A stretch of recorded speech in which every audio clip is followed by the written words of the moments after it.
So once you've gotten to your formative assessment and you're going to be using writing in numeric answers, there should be a special keyboard for it. So for example, if we were going to do number 1, 6 to the 5th, this one is just a matter of just writing in numbers. So you would actually do 6 times 6 times 6. So if I wanted to write this in expanded form, for example, I would do 6 and I would open my keyboard, and then I could go ahead and find parentheses to represent multiplication, and I could go ahead and enter that in for my, and keep doing this several times for my multiplication.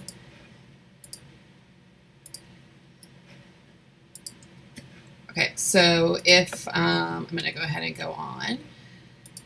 Say I was going to be doing this problem that is a fraction.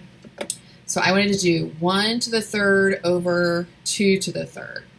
So if I wanted to go ahead and type it in expanded form, I would go ahead and I would first do it as a fraction. So if I expand the keyboard, I first find the fraction button.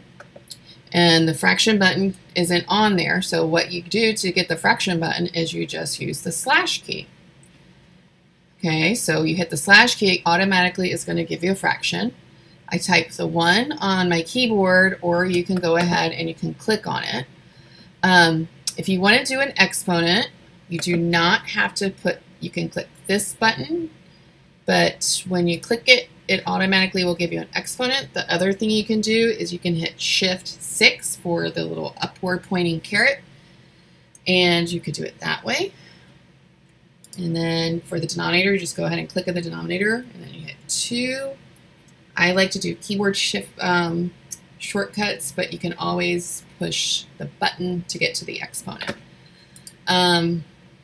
This problem didn't have any directions, but if it asked you to write it in simplified form, it would be 1 over 8, because 1 cubed is 1 and 2 to the 3rd is 8.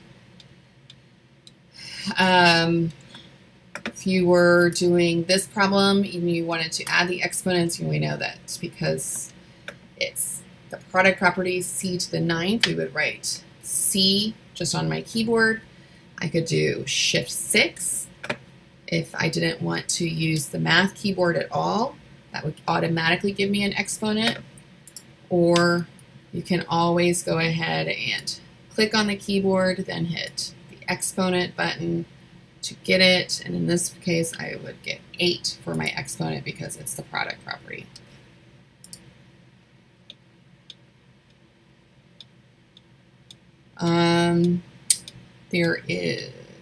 That's about it.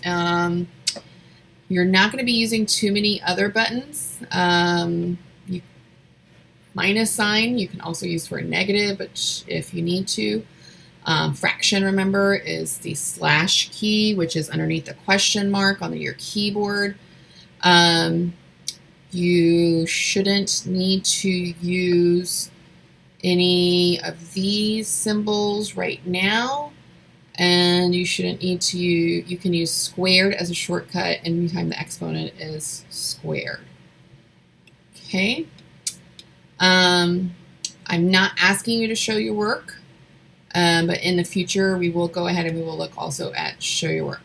Okay, so when you finish the whole entire problem, and yours is different than this, yours only has 10, you will hit submit and it'll show you what your grade is for it and give you some feedback, but there are some that I will be going back and grading myself.